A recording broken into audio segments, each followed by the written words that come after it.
ಬಂಧುಗಳೇ ನಮಸ್ಕಾರ, ಹೇಗಿದ್ದೀರಿ? ನಾನು ನಿಮ್ಮ MP ಮುದಾಳೆ. ನಾರಾಜ್ ಎಕ್ಸ್ಪ್ರೆಸ್ ಸುದ್ದಿ ವಾಹಿನಿಯಲ್ಲಿ ಇವತ್ತು ಒಂದು ವಿನೂತನವಾದಂತಹ ವರದಿ ನಿಮ್ಮನ್ನೇ ನಾವು ತಂದಿದ್ದೀವಿ. ಅದೇನಪ್ಪ ಸುದ್ದಿ ಅಂತಂದ್ರೆ, ವಂಚನೆ ಸಂತ್ರಸ್ತೆ ಠೇವಣಿದಾರರ ಕುಟುಂಬ ಅಂತಕ್ಕಂಥ ಈ ಒಂದು ಸಂಘನ ಕಟ್ಟಿಕೊಂಡು ಅನೇಕ ರೀತಿಗಳಿಂದ ತಮ್ಮಗಾಗಲಿ ತಮ್ಮ ಮಕ್ಕಳಿಗಾಗಲಿ ಮುಂದಿನ ನಮ್ಮ ಭವಿಷ್ಯಕ್ಕಾಗಲಿ ಮತ್ತು ಮಕ್ಕಳ ಜೀವನಕ್ಕೂ ಉಪಯೋಗ ಆಗಲಿ ಎಂಬ ದೃಷ್ಟಿಕೋನದಿಂದ ಹಲವಾರು ಇನ್ಶೂರೆನ್ಸ್ ಕಂಪನಿಗಳಲ್ಲಿ ಕೆಲಸ ಮಾಡ್ತಿರುತ್ತ ಠೇವಣಿದಾರರ ಈ ಸಂಘ ಇವತ್ತು ನಿಜಕ್ಕೂ ಅಕ್ಷರಶಃ ಬೀದಿಗೆ ಬಂದು ಬಿದ್ದಿದೆ ಅಂತಕ್ಕಂಥ ಮಾತನ್ನ ಇಲ್ಲಿ ಹೇಳಬೇಕಾಗಿದೆ.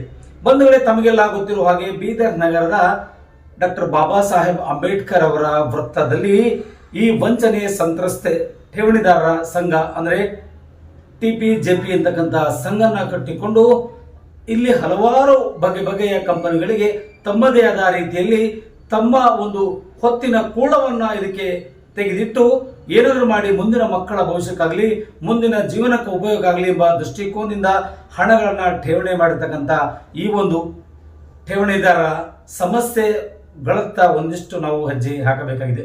ಬಂಧುಗಳೇ, ತಮಗೆಲ್ಲ ಗೊತ್ತಿರುವ ಹಾಗೆ ಬೀದರ್ ಜಿಲ್ಲೆಯಲ್ಲಿ ವಿವಿಧ ಹಣಕಾಸು ಸಂಸ್ಥೆಗಳಲ್ಲಿ ಹೂಡಿಕೆಗಳನ್ನ ಮಾಡಿಕೊಂಡು ತಮ್ಮದೇ ಆದ ರೀತಿಯಲ್ಲಿ ಜೀವನ ನಡೆಸಬೇಕು ಎಂಬ ವಿಚಾರವಾಗಿಟ್ಟುಕೊಂಡು ಅನೇಕ ಹಳ್ಳಿಗಳಿಗೆ ಅಲೆದು ಅನೇಕ ರೀತಿಗಳಿಂದ ವಿಚಾರಗಳನ್ನ ವಿನಿಮಯ ಮಾಡಿ ಅವರಿಗೆ ಒಂದಿಷ್ಟು ಭರವಸೆ ಬರೋ ಹಾಗೆ ಕೆಲಸ ಮಾಡಿರ್ತಕ್ಕಂಥ ಈ ಒಂದು ವಂಚನೆ ಸಂತ್ರಸ್ತರ ಠೇವಣಿದಾರರ ಕುಟುಂಬ ಏನಿದೆಯಲ್ಲ TPJP ಅಂತಕ್ಕಂಥದ್ದು, ಇವರು ಹಳ್ಳಿಗೆ ಹೋಗಿ ಠೇವಣಿಗಳನ್ನ ಮಾಡಿಸುವಂತ ಕೆಲಸ ಮಾಡಿದ್ರು. ಇದರಲ್ಲಿ ಹಲವಾರು ಇನ್ಸೂರೆನ್ಸ್ ಕಂಪನಿಗಳ ತರ ಕೆಲಸ ಮಾಡಿದ್ರು. ಇದು ಒಂದೇ ಕಂಪನಿಗಳಂತಲ್ಲ, ಇದೆಲ್ಲ ಒಂದ್ ಕಡೆ ಸೇರಿಸಿಕೊಂಡು ಒಂದಿಷ್ಟು TPJP ಅಂತಕ್ಕಂಥ ಒಂದು ಸಂಘನ ಕಟ್ಟಿಕೊಂಡು ಇವತ್ತು ರಾಷ್ಟ್ರದಾದ್ಯಂತ ಇವರು ಹೋರಾಟ ಮಾಡ್ತಾ ಇದ್ದಾರೆ. ನಮ್ಮ ಬೀದರ್ ಜಿಲ್ಲೆಯಲ್ಲಿ ಸುಮಾರು ಈ ಒಂದು ಠೇವಣಿದಾರರ ವತಿಯಿಂದ ಈ ಒಂದು ವಂಚನೆಗೆ ಒಳಗಾಗಿರ್ತಕ್ಕಂಥ ಅಮೌಂಟ್ ಬಗ್ಗೆ ನಾವು ವಿಚಾರ ಮಾಡಕ್ ಹೋದ್ರೆ ನಿಜಕ್ಕೂ ನಾವು ದಂಗಾಗಲೇಬೇಕಾಗುತ್ತೆ. ಬಂಧುಗಳೇ, ಯಾಕೆ ವಿಷಯನ ನಿಮ್ಮ ಮುಂದೆ ನಾವು ಇಲ್ಲಿ ಹೇಳ್ತಾ ಇದೀವಿ ಅಂದ್ರೆ, ಅನೇಕ ರೀತಿಗಳಿಂದ ಈ ತರದ ಠೇವಣಿಗಳ ಮೇಲೆ ನಿಷೇಧ ಕಾಯ್ದೆ 2019ರಲ್ಲಿ ಬಂದಂತ ಕಂಪನಿಗಳೇನಿದ್ದಾವಲ್ಲ, ನಾನು ಇನ್ಸೂರೆನ್ಸ್ ಕೊಡ್ತೀನಿ, ನಾನು ಡಬಲ್ ಕೊಡ್ತೀನಿ, ನೀವು ಈ ವ್ಯವಹಾರ ಮಾಡಿ, ಇದಕ್ಕೆ ನಾನು ಡಬಲ್ ರೂಪದಲ್ಲಿ ನಿಮಗೆ ಕೊಡ್ತೀನಿ ಅಂತಕ್ಕಂಥ ಪುಸಲಾಸಿ ಈ ಕಂಪನಿಗಳೇನ ಅವತ್ತು ಬಂದವಲ್ಲ 2019ರಲ್ಲಿ, ಆ ಕಂಪನಿಗಳಿಗೆ ಇವತ್ತು ಮೋಸ ಹೋಗಿ ಸುಮಾರು 300 ಅಲ್ಲ 400 500ಕ್ಕೂ ಹೆಚ್ಚು ಜನ ಇಲ್ಲಿ ತಮ್ಮ ಕುಟುಂಬಗಳನ್ನ ಇವತ್ತು ಬೀದಿ ಪಾಲಾಗಿ ಬಂದು ನಿಂತ್ಕೊಳ್ತಾ ಇದ್ದಾರೆ. ಇವತ್ತು ಈ ಒಂದು ಬೀದಿಗೆ ಬಂದಿರತಕ್ಕಂಥ ಈ ಠೇವಣಿದಾರರಿಗೆ ರಕ್ಷಣೆ ಇಲ್ಲ, ಈ ಠೇವಣಿದಾರರಿಗೆ ಎಲ್ಲೋ ಒಂದು ಕಡೆಯಿಂದ ಮರ್ಯಾದೆ ಇಲ್ಲ, ಈ ಠೇವಣಿದಾರರಿಗೆ ಒಂದಿಷ್ಟು ಕೂಡ ಗೌರವ ಸಿಗ್ತಾ ಇಲ್ಲ. ಏನೋ ಒಂದಿಷ್ಟು ನನಗಾಗಬೇಕು, ನನ್ನ ಮಕ್ಕಳಿಗಾಗಬೇಕು, ಮುಂದೊಂದು ದಿನ ನಾನು ಹೀಗೆ ಬದುಕಬೇಕು, ನಾನು ಮನೆ ಕಟ್ಕೊಳ್ಬೇಕು, ಆರಾಮದಿಂದ ನನ್ನ ಜೀವನ ಕಳಿಬೇಕಂತ ಒಂದು ಆಸೆಗಳಿಟ್ಟುಕೊಂಡು ನಿರುದ್ಯೋಗಿಗಳು ಇವತ್ತು ಈ ಒಂದು ಕಂಪನಿಗಳಿಗೆ ಒಂದಿಷ್ಟು ಹೂಡಿಕೆದಾರರಾಗಿ ನೇಮಿಸಿಕೊಂಡು ಅವರಿಂದ ಹಣ ವಸೂಲಿ ಮಾಡತಕ್ಕಂಥ ಈ ಕಂಪನಿಗಳು ವಿರುದ್ಧ ಈಗಾಗಲೇ ಸುಪ್ರೀಂ ಕೋರ್ಟ್ ನಲ್ಲಿ ಕೂಡ ದಾವೆ ಹಾಕಿ ಸುಪ್ರೀಂ ಕೋರ್ಟ್ ಸಹ ಇವರಿಗೆ ಒಂದಿಷ್ಟು ಸಲಹೆ ಸೂಚನೆ ಕೊಟ್ಟಿದೆ. ಯಾವುದೇ ರೀತಿಯಿಂದ ಇವರಿಗೆ ತೊಂದರೆ ಆಗಬಾರದು, ಅವರಿಗೆ ಹಣ ವಾಪಸ್ ಕೊಡಬೇಕು ಅಂತಕ್ಕಂಥ ಠೇವಣಿದಾರರಿಗೆ ಒಂದು ಸಂದೇಶಗಳನ್ನು ರವಾನಿಸಿ 180 ದಿನದಲ್ಲಿ ಇವರ ಹಣಗಳನ್ನ ವಾಪಸ್ ಕೊಡಬೇಕು ಅಂತಕ್ಕಂಥ ವಿಚಾರವನ್ನ ಅಂದಿನ ಸುಪ್ರೀಂ ಕೋರ್ಟ್ ನಲ್ಲಿ ಒಂದು ವಾದ ಮಂಡನೆ ಆಗಿತ್ತು. ಅದಾದ ನಂತರದಲ್ಲಿ ಇವತ್ತಿನ ತನಕ ಕೂಡ ಇವರಿಗೆ ಹಣ ಬಂದಿಲ್ಲ. ಇವರು ಕೊಟ್ಟಿರ್ತಕ್ಕಂಥ ಏನು ಹೂಡಿಕೆ ಮಾಡಿರ್ತಕ್ಕಂಥ ಹಣ ಕೂಡ ಬಂದಿಲ್ಲದ ಕಾರಣವಾಗಿ ಇವತ್ತು ಯಾರು ನಾವೆಲ್ಲ ಇವರಿಗೆ ಹಣ ಕೊಟ್ಟಿಲ್ಲ ಅವರು ಕೂಡ ಇವರನ್ನ ತೊಂದರೆಗೀಡು ಮಾಡ್ತಾ ಇದ್ದಾರೆ. ಹಾಗಾಗಿ ನಮ್ಮ ಬದುಕು ಅಯೋಮಯವಾಗಿದೆ ಅಂತಕ್ಕಂಥ ಮಾತನ್ನ ಇಲ್ಲಿ ಕುಳಿತಿರ್ತಕ್ಕಂಥ ಧರಣಿಯಲ್ಲಿ ಕುಳಿತಿರ್ತಕ್ಕಂಥ ಅನೇಕ ಜನ ತಮ್ಮ ನೋವುಗಳನ್ನ ಹಂಚ್ಕೊಳ್ತಾ ಇದ್ದಾರೆ. ಇಲ್ಲಿ ನಾವು ಯಾವುದಕ್ಕೆ ಬಂದು ಕೂತ್ಕೊಳ್ಳಿಲ್ಲ, ನಾವು 6 ದಿನಗಳಿಂದ ನಾವಿಲ್ಲಿ ಬಂದು ಕೂತಿದೀವಿ, ನಮ್ಮನ್ನು ಯಾರು ಕೇಳೋರಿಲ್ಲ, ನಮ್ಮನ್ನು ಯಾರು ಕೂಡ ಯಾಕೆ ಕೂತಿದಿರಿ ಅಂತ ಕೇಳೋರಿಲ್ಲ. ಸುಮಾರು 6 ದಿನಗಳಿಂದ ಸತತವಾಗಿ ಮಳೆ ಚಳಿ ಗಾಳಿ ಎನ್ನದೆ ನಾವಿಲ್ಲಿ ಬಂದು ಕೂತ್ಕೊಂಡು ಇಡೀ ನಮ್ಮ ಖರ್ಚಲ್ಲಿ ಕೆಲಸ ಮಾಡ್ತಾ ಇದೀವಿ. ಯಾಕೆ ಮಾಡ್ತಾ ಇದ್ದೀರಿ ಅಂತಕ್ಕಂಥ ಪ್ರಶ್ನೆ ಜಿಲ್ಲಾಡಳಿತ ಮಾಡಿಲ್ಲ. ಹೀಗಾಗಿ ನಮ್ಮ ಮನವರಿಕೆ ಏನಪ್ಪಾ ಅಂತಂದ್ರೆ, ಹೇಗಾದ್ರೂ ಮಾಡಿ ಬೀದರ್ ಜಿಲ್ಲೆಯಲ್ಲಿ ಹೂಡಿಕೆ ಮಾಡಿರ್ತಕ್ಕಂಥ ಅಂದಾಜು ಮೊತ್ತ ನಾವು ಲೆಕ್ಕ ಹಾಕೊಂಡ್ರೆ 35ರಿಂದ 40 ಕೋಟಿಗೂ ಅಧಿಕ ಮೋಸ ಹೋಗಿರ್ತಕ್ಕಂಥ ಅಂಶ ಇಲ್ಲಿ ಬೆಳಕಿಗೆ ಬರ್ತಾ ಇದೆ. ಬಂಧುಗಳೇ, ಇವತ್ತು ಇಲ್ಲಿ ಏನಿದೆಯಲ್ಲ TPJP ಅಂತಕ್ಕಂಥ ಸಂಘಟನೆ ಕುಟುಂಬ ಕಟ್ಕೊಂಡು ಇವತ್ತು ಬೀದಿ ಪಲ್ಲೆಯಲ್ಲಿ ಕೂತ್ಕೊಂಡು ತಮ್ಮ ನೋವುಗಳನ್ನ, ತಮ್ಮ ತೊಂದರೆಗಳನ್ನ, ತಮ್ಮ ತಾಪತ್ರೆಗಳನ್ನ ಹೇಳ್ಕೊಳ್ತಾ ಇದೆ. ಒಟ್ಟಾರೆ ಹೇಳಬೇಕಾದ್ರೆ ಸರ್ಕಾರದಿಂದ ನಮಗೆ ಯಾವುದಾದ್ರು ಮಾಡಿ ಇವ್ರ ಮೇಲೆ ಒಂದಿಷ್ಟು ಪರಿಣಾಮ ಬೀರಿಸಿ ನಮಗೆ ಈ ಹಣ ಕಟ್ಟಿಸಿದ ವಾಪಸ್ ಕೊಡಿಸಿ ಅಂತಕ್ಕಂಥ ಡಿಮ್ಯಾಂಡ್ ಅನ್ನ ಇಟ್ಟುಕೊಂಡು ಇವತ್ತು ಪ್ರತಿಭಟನೆಯಲ್ಲಿ ತೊಡಗಿದ್ದಾರೆ. ಸುಮಾರು 6 ದಿನಗಳಿಂದ ಅಂಬೇಡ್ಕರ್ ವೃತ್ತದ ಜಿಲ್ಲಾ ಉಸ್ತುವಾರಿ ಸಚಿವರ ಕಾರ್ಯಾಲಯದ ಪಕ್ಕದಲ್ಲಿ 6 ದಿನಗಳಿಂದ ಇವರೊಂದು ಸೆಡ್ ನಿರ್ಮಾಣ ಮಾಡಿಕೊಂಡು ನಾವು ಇಲ್ಲೇ ಇರ್ತೀವಿ, ನಾವು ಇಲ್ಲಿಂದ ಹೋಗೋದೇ ಇಲ್ಲ, ನಮ್ಮ ಸಮಸ್ಯೆ ಬಗೆಹರಿಸುವವರೆಗೂ ನಾವು ಇಲ್ಲಿ ಎದ್ದೇಳೋದಿಲ್ಲ ಅಂತಕ್ಕಂಥ ಒಂದು ಶಪಥ ಮಾಡಿಕೊಂಡು ಬಂದು ಪ್ರತಿಭಟನೆಯಲ್ಲಿ ಕುಳಿತಿದ್ದಾರೆ. ಜಿಲ್ಲಾ ಆಡಳಿತವಾಗಲಿ, ಜಿಲ್ಲಾ ಉಸ್ತುವಾರಿ ಸಚಿವರಾಗಲಿ ಮತ್ತು ಜಿಲ್ಲೆಯ ಮಂತ್ರಿ MLAಗಳಾಗಿರಲಿ ಇತ್ತ ಗಮನ ಹರಿಸಿ ಇವರಿಗೆ ಒಂದಿಷ್ಟು ಸಾಂತ್ವನ ಹೇಳಬೇಕಾಗಿದೆ.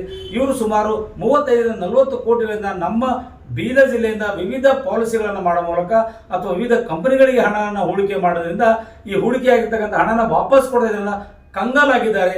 ಸುಮಾರು 500ಕ್ಕೂ ಅಧಿಕ ಜನ ಇದರಲ್ಲಿ ಭಾಗವಹಿಸಿ ತಮ್ಮ ನೋವುಗಳನ್ನು ತೋಡಿಕೊಳ್ಳುತ್ತಾರೆ. ಇದುವರೆಗೂ ಸಹ ಬೀದರ್ ಜಿಲ್ಲೆಯಿಂದ ಒಬ್ಬ ಅಧಿಕಾರಿಗಳಲ್ಲಿ, ಜಿಲ್ಲಾಧಿಕಾರಿಗಳಲ್ಲಿ ಅಥವಾ ಜಿಲ್ಲೆಯ ಮತ್ತು ತಾಲೂಕಿನ ಅಧಿಕಾರಿಗಳಲ್ಲಿ ಯಾರು ಕೂಡ ನಮ್ಮನ್ನು ಬಂದು ಸಂಪರ್ಕಿಸಿಲ್ಲ, ನಮ್ಮ ನೋವುಗಳು ಕೇಳ್ತಾ ಇಲ್ಲ.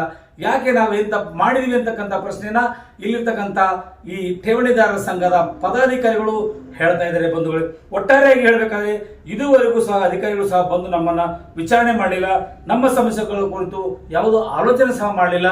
ಯಾಕೆ ನಾವು ಇಲ್ಲಿ ಇಷ್ಟು ದಿನ ಕುಳಿತರೂ ಕೂಡ ನಾವು ನಿರ್ದಯಗಳಾಗಿದ್ದೇವೆ, ಏನಾದರೂ ಮಾಡಿ ನಾವು ಬದುಕು ಸಾಗಿಸಬೇಕು, ನಮ್ಮ ಮಕ್ಕಳನ್ನು ನಾವು ಜೋಪಾನ ಮಾಡಬೇಕು, ಒಳ್ಳೆ ವಿದ್ಯಾಭ್ಯಾಸ ಕೊಡಿಸಬೇಕು, ಒಳ್ಳೆ ರೀತಿಯಿಂದ ನಾವು ಅವರಿಗೆ ಒಂದಿಷ್ಟು ನೆಮ್ಮದಿಯಾಗಿ ಬದುಕುವಂತ ಕೆಲಸ ಮಾಡಬೇಕೆಂಬ ನಿಟ್ಟಿನಲ್ಲಿ ಈ ಒಂದು ನಾವು ಕೆಲವೊಂದು ಕಂಪನಿಗಳಿಗೆ ಹೂಡಿಕೆದಾರರಾಗಿ ನೇಮಕ ಮಾಡಿಕೊಂಡು ಅಲ್ಲಿಂದ ನಮಗೆ ಬೇಕಾಗಿರ್ತಕ್ಕಂಥ ಪಾಲಿಸಿಗಳನ್ನ ಅವ್ರಿಗೆ ಹೇಳ್ತಾ ನಮಗೆ ಒಂದಿಷ್ಟು ಏನೋ ಒಂದು ಕಂತಲ್ಲಿ ಒಂದಿಷ್ಟು ಅಮೌಂಟ್ ಕೊಡ್ತಾ ಇದ್ರು. ಅದನ್ನ ನಾವು ನಂಬಿ ಇವತ್ತು ಮೋಸ ಹೋಗಿದ್ದೇವೆ ಅಂತಕ್ಕಂಥ ಮಾತನ್ನ ಇಲ್ಲಿ ಅನೇಕ ಜನ ಇಲ್ಲಿ ನೊಂದ ಕುಟುಂಬಸ್ಥರು ತಮ್ಮ ಅಳವನ್ನು ತೋಡ್ಕೊಳ್ತಾ ಇದ್ದಾರೆ. ಒಟ್ಟಾರೆಯಾಗಿ ಹೇಳ್ಬೇಕಾದ್ರೆ ಈ ಒಂದು ಏನು ಹೇಳ್ತಾ ಇದೀವಲ್ಲ TPJP ಅಂತಕ್ಕಂಥದ್ದು ಒಟ್ಟಾರೆಯಾಗಿ ಹೇಳಬೇಕಾದ್ರೆ ವಂಚನೆ ಸಂತ್ರಸ್ತೆ ಠೇವಣಿದಾರರ ಕುಟುಂಬ ಅಂತಕ್ಕಂಥ ಈ ಒಂದು ಕುಟುಂಬದ ಜಿಲ್ಲಾಧ್ಯಕ್ಷರಾಗಿರ್ತಕ್ಕಂಥ ಸಚಿನ್ ಜಾಧವ್ ಮತ್ತು ಉಪಾಧ್ಯಕ್ಷರಾದ ಬಾಬುರಾವ್ ಮಾನೆ ಮತ್ತು ತಾಲೂಕು ಅಧ್ಯಕ್ಷರಾಗಿದ್ದ ಬಸವರಾಜ್ ಸೋಲ್ಪುರೆ ಮತ್ತು MD ಇಬ್ರಾಹಿಂ ಸೇರಿದಂತೆ ಹಲವಾರು ಜನ ಇಲ್ಲಿ ಕುಳಿತುಕೊಂಡು ಬೀದರ್, ಗುಲ್ಬರ್ಗಾ, ರಾಯಚೂರು, ಬಳ್ಳಾರಿ, ಕೊಪ್ಪಳ ಇಡೀ ರಾಜ್ಯದಾದ್ಯಂತ ಈ ಒಂದು ಹೂಡಿಕೆದಾರರ ಸಂಘನ ಕುಟುಂಬವನ್ನ ಕಟ್ಟಿಕೊಂಡು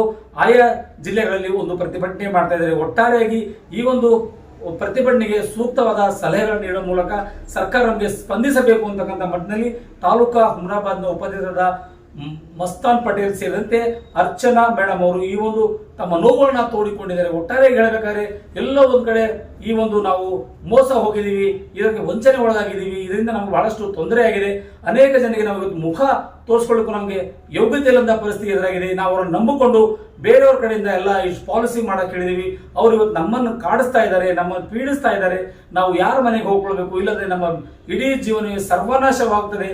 ಕೂಡಲೇ ಸಂಬಂಧಪಟ್ಟ ಜಿಲ್ಲಾ ಅಧಿಕಾರಿಗಳಾಗಿರ್ಬೋದು, ಜಿಲ್ಲೆಯ ಸಂಬಂಧಪಟ್ಟ ಸಚಿವರಾಗಲಿ, ಶಾಸಕರಲ್ಲಿ ಗಮನ ಹರಿಸಿ ಒಂದಿಷ್ಟು ಸರ್ಕಾರದ ಮೇಲೆ ಒತ್ತಡ ತಂದು ಇದನ್ನ ಪಾಲಿಸಿ ಹೋಲ್ಡರ್ಗಳನ್ನ 35-40 ಕೋಟಿ ರೂಪಾಯಿ ಬೀದರ್ ಜಿಲ್ಲೆಯಿಂದ ನಾವು ಠೇವಣಿಗಳು ಮಾಡಿದೀವೋ ಎಲ್ಲ ಠೇವಣಿದಾರರಿಗೆ ವಾಪಸ್ ಕೊಡುವಂತ ಕೆಲಸ ಮಾಡಲಿ ಅಂತಕ್ಕಂಥ ವಿಚಾರವನ್ನ ಇವತ್ತು ನಿಮ್ಮ ಮುಂದೆ ಹೇಳ್ತಾ ಈ ಸುದ್ದಿಗಳನ್ನ ಮುಗಿಸ್ತಾ ಇದೀವಿ. ಈ ಸುದ್ದಿಗಳನ್ನ ಯಾರ್ಯಾರು ನೋಡ್ತಾ ಇರೋ ದಯವಿಟ್ಟು ಸಬ್ಸ್ಕ್ರೈಬ್ ಮಾಡ್ಕೊಳ್ಳಿ, ಲೈಕ್ ಮಾಡಿ, ಶೇರ್ ಮಾಡ್ರಿ. ನಿಮ್ಮ ಅಭಿಪ್ರಾಯ ಅನಿಸಿಕೆಗಳು ಏನಾದ್ರು ಇದೆ ನಿಮ್ಮ ಈ ಒಂದು ಇನ್ಬಾಕ್ಸ್ ನಲ್ಲಿ, ವಾಟ್ಸ್ಆಪ್ ನಲ್ಲಿ ಬರೆದು ಕಳಿಸಿ. ಮುಂದಿನ ಸಮಸ್ಯೆಗಳ ಬಗ್ಗೆ ಒಂದಿಷ್ಟು ನಾವು ಚರ್ಚೆ ಮಾಡಲಿಕ್ಕೆ ಸಾಧ್ಯವಾಗ್ತದೆ ಅಂತಕ್ಕಂಥ ಮಾತನ್ನ ಈ ಮೂಲಕ ಹೇಳ್ತಾ ಈ ಕಾರ್ಯಕ್ರಮ ಇಲ್ಲಿಗೆ ಮುಗಿಸ್ತಾ ಇದೀವಿ. ಧನ್ಯವಾದಗಳು. ಜನರು ಬಂದು ಈ ಸಂಘಟನೆಗೆ, ಈ ಹೋರಾಟಕ್ಕೆ, ಈ ಸತ್ಯಾಗ್ರಹಕ್ಕೆ ಸತತವಾಗಿ 6 ದಿನದಿಂದ ಮುಂಜಾನೆ 10 ಗಂಟೆಯಿಂದ 5 ಗಂಟೆಯವರೆಗೆ ಇಲ್ಲೇ ಕುಳಿತಿದ್ದಾರೆ. ಊಟ ಇಲ್ಲ, ನೀರಿಲ್ಲ, ಏನಿಲ್ಲ. ಆದರೆ ಬೀದರ್ ಜಿಲ್ಲೆಯಿಂದ ಯಾವುದೇ ಅಧಿಕಾರಿ ಆಗಲಿ ಅಥವಾ ಯಾವುದೇ ಸಣ್ಣ ಪುಟ್ಟ ವ್ಯಕ್ತಿ ಆಗಲಿ ಬಂದು ಯಾಕೆ ಕುಳಿತಿದ್ದೀರಾ ಅಂತ ಇಲ್ಲಿಯವರೆಗೂ ಕೇಳಿಲ್ಲ. ಈ ಕುಂತಿರತಕ್ಕಂತಹ ಎಲ್ಲ ಒಂದು ಗಣ್ಯ ವ್ಯಕ್ತಿ ಅಥವಾ ಸಾಮಾನ್ಯ ವ್ಯಕ್ತಿಯಾಗಿದ್ದರೂ ಈ ಜಿಲ್ಲೆಯಲ್ಲಿ ಕೆಲಸ ಮಾಡುತ್ತಿರುವಂತಹ ಎಲ್ಲ ಒಂದು ಗೌರ್ಮೆಂಟ್ ಸರ್ವೆಂಟ್ ಅಧಿಕಾರಿಗಳು ಬಂದು ಯಾವುದೇ ರೀತಿಯ ಹಾನಿಯಾಗದಂತೆ ನೋಡಿಕೊಂಡಿಲ್ಲ. ನಾವೇ ಸಂಘಟನೆ ಮಾಡಿಕೊಂಡು ಈ ಸಂಘಟನೆಯಲ್ಲಿ ಉಳಿದು ನಾವೇ ಎಲ್ಲ ನೋಡ್ಕೋತಿದ್ದೀವಿ. ಯಾವುದೇ ಒಂದು ಸರ್ಕಾರಿ ಉದ್ಯೋಗಸ್ಥ ಅಧಿಕಾರಿ ಬಂದು ಇದಕ್ಕೆ ಸಂಬಂಧಪಟ್ಟವರು ಬಂದು ಯಾವುದೇ ಏನು ಕೇಳಿಲ್ಲ. ಅದಕ್ಕಾಗಿ ನಮಗೆ ತುಂಬ ಕಷ್ಟವಾಗುತ್ತಿದೆ. ಪ್ರತಿಯೊಂದು ಸತ್ಯಾಗ್ರಹ ನಡೆದರೂ ಎಲ್ಲ ಅಧಿಕಾರಿಗಳು ಬಂದು ಇಲ್ಲಿ ಕೇಳುತ್ತಾರೆ, ಹಾಗಂತ ನಮಗೆ ತುಂಬ ಬೇಜಾರಾಗ್ತಿದೆ. ದಯವಿಟ್ಟು ಈ ವಿಡಿಯೋ ನೋಡಿ, ಇದಕ್ಕೆ ಸಂಬಂಧಪಟ್ಟವರು ಯಾರೇ ಇರಲಿ ಬೇಗ ಬಂದು ಇದನ್ನು ನಮಗೆ ಸ್ವಲ್ಪ ದಿವಸದಲ್ಲಿ ನಾವು ಸತತವಾಗಿ ಅನಿರ್ದಿಷ್ಟವಾದಂತಹ ಹೋರಾಟವನ್ನು ಕ್ರಮೇಣವಾಗಿ ಕೈಗೊಳ್ಳುತ್ತೇವೆ. ಈ ಹೋರಾಟ ಜಯ ಸಿಗುವವರೆಗೂ ನಾವು ಹೋಗುವುದಿಲ್ಲ. ನೀವು ಬಂದು ಕೇಳುತ್ತೀರಾ ಅಂತ ನಮಗೆ ಹೆಮ್ಮೆ ವಿಷಯ ಇದೆ, ಭ್ರಮೆ ಇದೆ ನಮಗೆ. ಖಂಡಿತವಾಗಿ ಇವತ್ತಲ್ಲ ನಾಳೆ ಬಂದು ಕೇಳುತ್ತೀರಾ. ನೀವು ಕೇಳುವವರೆಗೂ ನಾವು ಇಲ್ಲಿಂದ ಕದಲುವುದಿಲ್ಲ ಅಂತ ನಂದು ಒಂದು ಅನಿಸಿಕೆ ಅನಿಸ್ತಿದೆ. ತುಂಬ ಬೇಜಾರಾಗ್ತಿದೆ. ದಯವಿಟ್ಟು ಬಂದು ಜಿಲ್ಲಾಧಿಕಾರಿಯವರು ಇದಕ್ಕೆ ಸಂಬಂಧಪಟ್ಟರು ಯಾರೇ ಇರಲಿ ದಯವಿಟ್ಟು ಬಂದು ಕೇಳಿ, ನಮ್ಮ ಕಸ್ಟಮರ್ ಆಕ್ರೋಶ ಏನಿದೆ ಅಂತ ತಾವು ಹೇಳಿ ನಮಗೆ ಸ್ವಲ್ಪ ಸಮಾಧಾನ ಮಾಡಿ ಮುಂದೆ ಏನು ಮಾಡಬೇಕು, ಹೆಂಗಿರಬೇಕು ಅಂತ ತೋರಿಸ್ಕೊಡಿ. ಇಷ್ಟೇ ಹೇಳಿ ನನ್ನ 2 ಮಾತು. ನನ್ನ ಹೆಸರು ಅರ್ಚನಾ ಕೋನೆ, ಹೊನಿಕೇರಿ, ತಾಲೂಕು बीदर जिला बीदर। पीपीजीपी बीदर डिस्ट्रिक्ट से आज स्ट्राइक जो रखा गया है, ये हमारा आज 6वां दिन है। यहाँ आके कोई ऑफिसर होंगे, कोई भी होंगे, आके हमारे को पूछ रहा नहीं। और जो भी हमारे आज तक जो डीसी ऑफिस में पेपर जमा करे हैं या तालुका वाइज पे तहसील ऑफिस में जमा करे हैं, वो पूरे कहाँ पहुँचे हैं क्या नहीं, अभी तक हमारे को कुछ खबर नहीं है उसकी।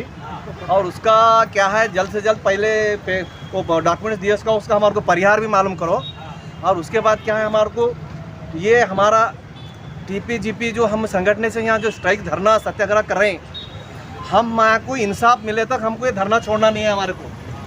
और हमारा पैसा हमारे को जो कंपनी में समृद्धि जीवन हो, PACL हो, गरिमा हो, वो ग्रीन गोल्ड हो, कोई भी कंपनी का होंगे, वो सब कंपनी का हमारे को पैसा हमारे को कस्टमर को मिले तक हमारे को ये धरना छोड़ना नहीं है। और ये जो भी हमारा ये 2001 जो बर्ड्स एक्ट जो तैयार हुआ है, उसके मुताबिक हमारे को पैसा देना बोल को गवर्नमेंट से सुप्रीम कोर्ट से आर्डर हुआ है 180 दिन में। वो बर्ड्स एक्ट के मुताबिक हमारे को पैसा हमारे को ये जो दिला दे रहे हैं मदन लाल आज़ाद राष्ट्र अध्यक्ष जो है, उनका हमारे को बहुत बहुत शुक्रिया है। और वो 2019 के बर्ड्स एक्ट के मुताबिक हमारे को पैसा देना बोलो गवर्नमेंट आदेश करिए 180 दिन में। और हमारे को बर्ड्स एक्ट के मुताबिक हमारे को पैसा देना जरूरी है। और उसके मुताबिक हमारा जो बीदर डिस्ट्रिक्ट में पहले बीदर डीसी में काउंटर ओपन करे थे। काउंटर ओपन करे के बाद क्या मालूम है, वो फिर क्या भी इलेक्शन का बहाना बना के 4-5 महीने बंद करे, वो काउंटर ओपन बंद करे।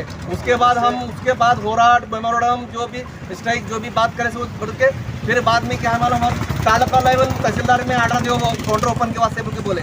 फिर उसके बाद 4 महीने के बाद तहसील ऑफिस में आदेश दिए क्या मालूम है, वो तहसील ऑफिस में दे के 1 हफ्ता 8-10 दिन भी नहीं हुआ, वो भी काउंटर बंद करे। और आपसे मेरी गुजारिश है कि ये जो काउंटर बीदर डिस्ट्रिक्ट में अभी खाली 40% अभी बचे हुए हैं डॉक्यूमेंट्स भरने के, 60% हुए, अभी 40% बचे हुए हैं। मेहरबानी आपके पास रिक्वेस्ट है कि हमारे जैसे को वैसा काउंटर कैसे को वैसा ओपन करके दो, तब तक ये हमारे 40% पूरे कंप्लीट डॉक्यूमेंट्स हुए तक। तुम्हारा नाम? यही मेरी गुजारिश है। मेरा नाम सैयद मस्तान पटेल, मैं तालुका टीपीजीपी उपाध्यक्ष हुमनाबाद। टीपीजीपी ಬೀದರ್ ಜಿಲ್ಲಾ ಗೌರವಾಧ್ಯಕ್ಷ. ನಮ್ಮ ಹೆಸರು ಜೀವನರಾವ್ ಶಿಂದೆ, ಬಸವ ಕಲ್ಯಾಣ ತಾಲೂಕಾಧ್ಯಕ್ಷ. ಈ ಧರಣಿ ಸತ್ಯಾಗ್ರಹ ಇವತ್ತು 6ನೇ ದಿವಸ ಕಾಲಿಟ್ಟಿದೆ. ನಮಗೆ ಸರ್ಕಾರ 6 ದಿವಸ ಆಯಿತು, ಇನ್ನೂ ಯಾರ ರೈತ ಕೇಳಕ್ಕೆ ತಯಾರಿಲ್ಲ. ಯಾಕಂದ್ರೆ ಇದು ಬರ್ಡ್ಸ್ ಆ್ಯಕ್ಟ್ 2019 ಬರ್ಡ್ಸ್ ಆ್ಯಕ್ಟ್ ಕಾನೂನು ತಯಾರಿದೆ. ಆ ಕಾನೂನು ಪ್ರಕಾರ ನಮ್ಮ ಡಾಕ್ಯುಮೆಂಟ್ಸ್ ಜಿಲ್ಲಾಧಿಕಾರಿ ಆಫೀಸ್ ಒಳಗಾಗಿ ಮತ್ತು ತಹಶೀಲ್ ಆಫೀಸ್ ಒಳಗಾಗಿ ಜಮಾ ಆಗಿದೆ. ಇನ್ನು ನಮ್ಮ ಕೌಂಟ್ರ್ ಇಲೆಕ್ಷನ್ ಸಲುವಾಗಿ 4-5 ತಿಂಗಳ ಕೌಂಟ್ರ್ ಬಂದಿತ್ತು. ಈಗ 1 ತಿಂಗಳು ಸಹಿತ ಆಗಿಲ್ಲ ಕೌಂಟ್ರ್, ಮತ್ತು ಬಂದ್ ಮಾಡಲಾಗಿದೆ. ಅದರ ಸಲುವಾಗಿ ನಾವು ರಿಕ್ವೆಸ್ಟ್ ಮಾಡ್ತೀನಿ, ಎಲ್ಲ ತಾಲೂಕಾ ಬಸವ ಕಲ್ಯಾಣ ಇದು ಬೀದರ್ ಜಿಲ್ಲೆ ಎಲ್ಲ ತಾಲೂಕಾ ಕೌಂಟ್ರ್ ಚಾಲೂ ಮಾಡಬೇಕು. ಇನ್ನೊಂದು 180 ದಿವಸದಾಗ ಇದು ಬರ್ಡ್ಸ್ ಆ್ಯಕ್ಟ್ ಕಾನೂನು ಪ್ರಕಾರ ನಮ್ಮ ಅಮೌಂಟ್ 3 ಪಟ್ಟು ರಿಟರ್ನ್ ಕೊಡಬೇಕಂತ ಕಾನೂನಿದೆ. ಆ ಪ್ರಕಾರ ನಮ್ಗೆ ಅಮೌಂಟ್ ಕೊಡಬೇಕು. ಇದು ನಮ್ಮ ಸಂಘಟನೆ, ಅದು ಸರ್ಕಾರ ಒಪ್ಪಿಗೆ ಕೊಡೋಸ್ತನ ನಮ್ಮ ಸಂಘಟನೆ ಇದೇ ಪ್ರಕಾರ ನಿರಂತರವಾಗಿ ಚಾಲೂ ಇರ್ತದೆ. ಅದರ ಸಲುವಾಗಿ ಇದು 2 ಮಾತು ಮುಗಿಸ್ತೀವಿ.